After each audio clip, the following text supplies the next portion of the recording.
L'évangile qui nous est présenté ce matin nous rappelle une guérison. Jésus qui va guérir des lépreux. Et c'est bon de se rappeler qu'être lépreux au temps de Jésus, c'était quelque chose, c'était une épreuve très grande. Parce que être lépreux, c'était mis, tu te faisais mettre complètement à part. On n'acceptait pas que le lépreux vive dans un village, dans une ville. On avait peur que la maladie se répande. Fait que ces gens-là étaient complètement isolés des autres.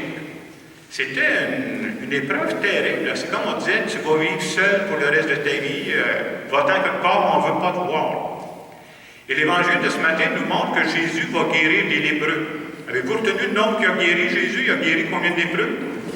10. C'est bon, tu t'es réveillé. Alors Jésus en a guéri 10. Et l'histoire nous dit qu'il y en a combien qui vont venir pour dire merci? Ils vont en revenir 1. Vous avez des bonnes notes ce matin. Mais 1 sur 10, pour un ancien professeur, ça passe pas, ça. 1 sur 10, c'est pas la moyenne. Hein? Et il y a un message qu'on nous adresse à travers ça. Le message, c'est, bien entendu, l'Évangile, c'est pour nous parler de nous. C'est pour dire que souvent, nous autres aussi, on manque de reconnaissance pour tout ce qui nous arrive. Hein? Pour toutes les chances qu'on a dans la vie. Et souvent, on n'est même pas conscient de toutes les bontés qui nous tombent dessus. On ne se rend pas compte à quel point on est chanceux, mais souvent, ce qu'on a, on dit, ben, c'est normal que j'ai ça. C'est normal, jusqu'à temps que tu ne l'aies plus là. Il y a d'autres personnes qui ne l'ont pas, ce que tu as présentement. Et l'autre aspect qui ressort assez clairement dans cet évangile-là, c'est vrai qu'il y en a juste un qui revient pour dire merci. Celui qui revient, là, on s'entend dessus qu'il ne dit pas merci à moitié, lui, là. L'Évangile nous dit que quand il va revenir, il va glorifier Dieu à pleine voix. Il ne dit pas ça à voix basse, là, il crie, lui, là. Puis on dit que quand il va aller vers Jésus, il va être ventre à terre, la face à terre pour lui rendre grâce. Et toute la parole de Dieu de la fin de semaine nous invite à être reconnaissants en cette fin de semaine de l'action de grâce. Et la parole de Dieu nous invite non seulement à être reconnaissants, à dire merci, mais vous savez, on peut faire ça très rapidement. Oh, ça va bien, en général, merci. On fait ça du bout des lèvres, on passe à autre chose. C'est pas très reconnaissant.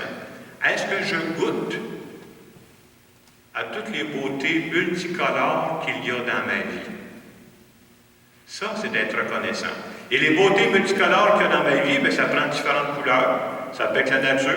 En fin de semaine, on regarde, on commence à voir les feuilles changer. C'est vraiment beau. Hein? C'est un paysage qu'on a grété, celui-là. La nature, les personnes qui sont autour de nous. Hein? Les personnes, c'est un beau cadeau que Dieu nous a fait, ça. Dieu, nous autres, on croit à ça, qu'il y a un Dieu qui veille sur nous. Rendre grâce à Dieu. Je suis reconnaissant pour tout ce que tu fais pour moi. La beauté de la vie passe par différentes couleurs. Je vous conte une expérience qui a été vécue dans une salle pour nous aider à comprendre c'est quoi l'action de grâce aussi. À un moment donné, on a dit qu'on avait pris des gens dans une salle, je ne le ferai pas avec vous ce matin, mais pensez à des gens qui sont dans une grande salle comme ici, et on leur disait, là, regardez ce qu'il y a dans la salle. Essayez d'identifier partout où il y a du bleu, par exemple. Alors, les gens surveillaient du bleu, les lampions en avant, il y a du bleu. Si vous regardez dans les chemins de croix, dans les vitraux, là, Jésus il est au haut, il y a du bleu dessus. En tout cas, il y en a qui ont des manteaux bleus ici. Là. On dit aux gens, concentrez-vous là-dessus. Là. Regardez partout dans la salle où il y a du bleu. Puis on laisse le temps aux gens de regarder bien comme il faut. Là. Puis après un bout de temps, on dit aux gens, fermez vos yeux. Faites-les pas ce matin. Là. Fermez vos yeux, puis concentrez-vous sur ce que vous avez vu. Là. Tout le monde se concentrait sur tout ce qu'il avait vu.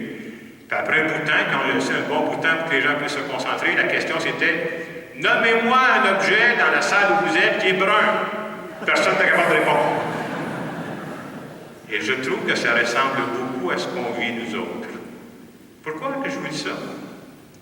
On vit dans un monde, puis c'est pas juste négatif, c'est même bon ça, où on cherche beaucoup à identifier ce qu'il faudrait changer, ce qui va pas bien, puis c'est correct, c'est ça qui nous permet de nous améliorer. Mais à force de regarder le regard, de porter notre regard seulement sur ce qui va mal, sur ce qui va changer, on finit par oublier toutes les autres couleurs de la vie. Et faire action de grâce, c'est reconnaître que les beautés que Dieu a mises dans ma vie, c'est pas juste une couleur, là. C'est plusieurs couleurs. Dieu passe de plusieurs façons pour manifester sa bonté, sa délicatesse envers nous. Donc, une des façons auxquelles on pourrait penser comment Dieu passe pour nous manifester sa bonté, mais je pense entre autres à travers les personnes qui sont autour de nous. Puis des fois, on s'illusionne, hein? On voudrait, je ne sais pas, avoir plein de gens qui sont nos amis, nos connaissances. Mais dans notre vie, si on a la chance d'avoir autour de nous 2, 3 personnes avec qui vous pouvez partager ce que vous vivez en profondeur, si vous arrive une grande joie, vous avez quelqu'un avec qui la partager. Si vous arrive une grande peine, vous avez quelqu'un avec qui vous pouvez lui en parler. Hey, c'est une chance de la vie, ça, là. C'est pas nécessaire d'en avoir 50 amis, d'avoir des personnes comme ça. Et ce qui est beau de voir aussi, c'est que les personnes que Dieu met sur notre route, ce sont souvent des personnes qui n'ont pas la même couleur que nous. Hey, si tout le monde était à la même couleur, ça serait plate, là, cette affaire-là. Moi, je regarde, en tout cas, je peux vous dire sincèrement, dans mes amis, là, ils ne me ressemblent pas pantoute. Puis c'est une chance. Hey, ça ne sera pas drôle l'affaire, là. Mais on se complète aussi. Ils ont des sensibilités, des talents que je n'ai pas du tout, puis vice-versa, c'est comme ça. Les gens qui vivent en couple, 2 clones pareils, vous n'avez pas besoin de répondre, là. Mais non, hey, ça sera plat.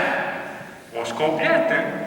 Et en fin de semaine, à travers cette action de grâce, je veux dire merci à Dieu de mettre sur ma route à moi des personnes qui ont des couleurs différentes de la mienne. Ça me permet de voir la beauté de la vie. Un deuxième aspect auquel on s'habitue, parce qu'on vit dans un pays très riche. Vous savez, il n'y a pas beaucoup de pays, si on sort de chez nous, là, qui vivent aussi richement que nous. Hein. Au plan matériel, on est des gâtés. Prenez-en, là, voyagez dans bien des pays, vous allez voir qu'on est parmi les plus gâtés.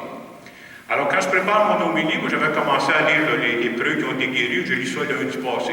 Pendant la semaine, mais je pense à ça. Puis jeudi matin, je suis allé marcher. J'étais dans un autre secteur de Saint-Hyacinthe. Et la rue où je marchais, là, c'était tous des blocs. Je me souviens plus si c'était des 4 logements ou des 6 logements, puis tous des blocs défilés sur la rue. Ce qu'il y a de particulier, quand vous marchez, vous avez des blocs comme ça, là, c'est tout organisé pareil. C'était tous des blocs pareils, de toute façon. Puis en arrière, il y a l'entrée de cour. Vous savez ce qu'il y a dans l'entrée de cour en arrière? Les bacs. Les bacs verts, les bacs bruns, il y a une autre couleur? Noir, alouette. Alors, je me promenais, et pendant que je marchais sur cette rue-là, il y a un monsieur qui est arrivé, lui, il était avec sa bicyclette, il y avait un genre de petit trailer derrière sa bicyclette. Qu'est-ce qu'il faisait, lui? Il faisait le tour des poubelles. C'est à Saint-Hyacinthe, c'est ça que je vous parle, là.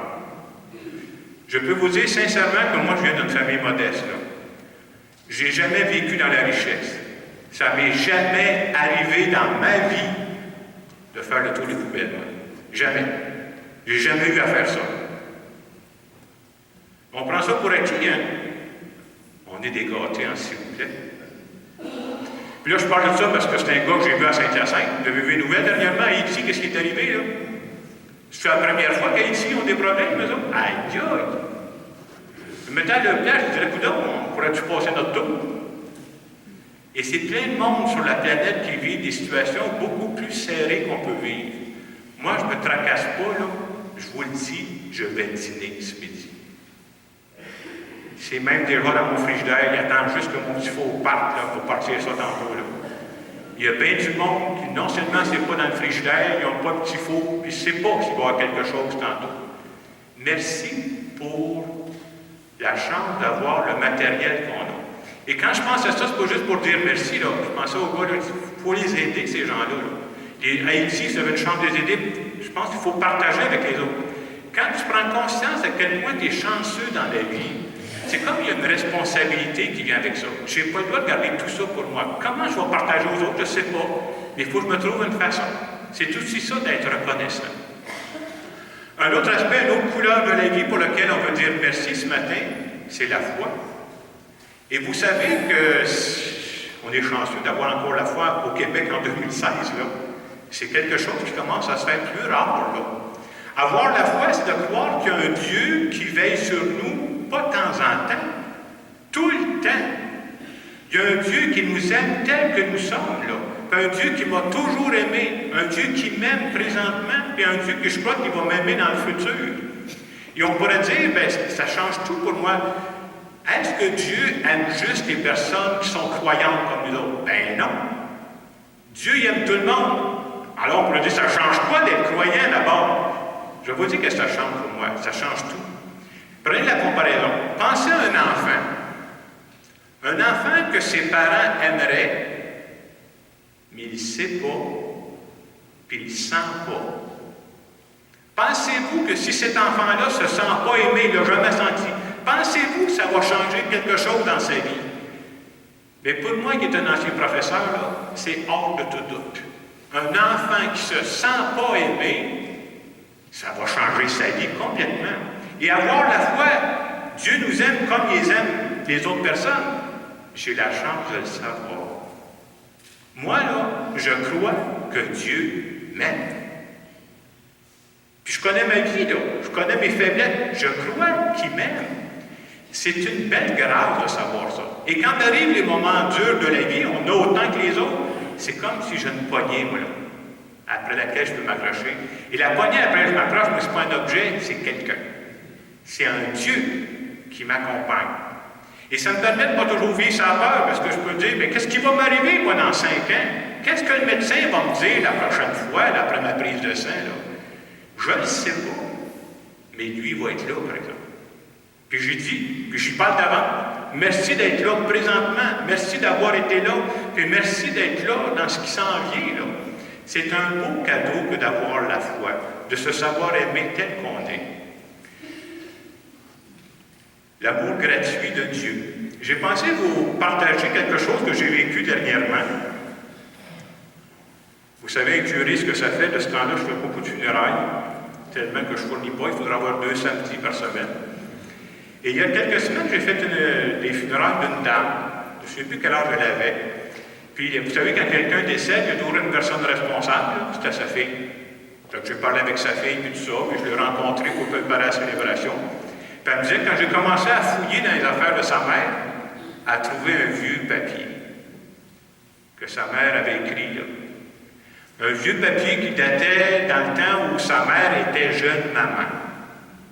Ça devait être dans le début de la vingtaine, elle avait 2 petits pouces. Elle commençait sa famille, là. Puis ce papier-là, elle trouvait, elle l'a déplié, là, puis c'était une prière. Puis elle m'a partagé son texte. Puis j'ai pensé vous partager ça pour voir à quoi ça ressemble l'amour de Dieu. Quelqu'un qui... la reconnaissance dans ce que tu vis. Alors, ce qu'elle avait marqué sur sa feuille, le titre qu'elle avait donné, c'était « Cantique de louange d'une jeune maman ». Alors, ça a peut-être été écrit il y a 50 ans, ce que je vous dis là. Alors, le vocabulaire peut apparaître, là, mais je trouve ça beau à partager. Alors, une jeune maman dans la vingtaine, là, qui a 2-3 petits mots dessus. Je vous remercie, mon Seigneur, pour ces petits que vous m'avez donnés. Chair de notre chair et sang de notre sang. Je vous remercie pour ces petits dont le sourire fait battre mon cœur. C'est de la reconnaissance, hein, ça? Et dont les petites mains caressent mes joues. Je vous remercie pour ce fruit de notre amour si beau depuis le premier jour des fiançailles, et si beau chacun de nos jours. Je vous remercie pour cet amour qui, dans nos cœurs, chaque jour grandit. Soyez loués, Seigneur, qui nous associe à votre œuvre de Créateur. Soyez loués pour nous deux, pauvres pécheurs. Soyez loués surtout pour nos petits anges que vous nous avez donnés. Que le Dieu de notre salut, Jésus-Christ, vous comble de sa bénédiction. Quand j'ai fini l'homélie pour ces funérailles, j'ai lu ça, là. Puis les gens, ces enfants, ils étaient devant moi, là. Je leur ai dit, je leur ai parlé d'en face, c'est le cas de dire. Hein. J'ai dit à ces enfants, si jamais, dans votre vie, vous avez pensé que vous n'avez pas été aimé, là, bien, il se fait longtemps. Vous n'étiez même pas conscient. Votre mère vous aimait à la folie. Et ce matin, j'aurais le goût de vous dire la même chose. Je n'étais pas là, voilà, là.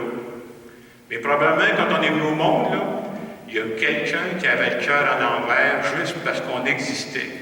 Et je rajouterais dans la foi, là, c'est la même chose avec Dieu. Dieu nous aime à la folie. Combien de fois on est comme des petits-enfants, on n'est même pas conscient de ça. Et ce matin, à travers notre célébration, on veut lui dire merci. Alors, dans le moment de silence qui va suivre, trouvez-vous une ou deux raisons pour dire merci à Dieu pour ces beautés multicolores que tu mets dans ma vie?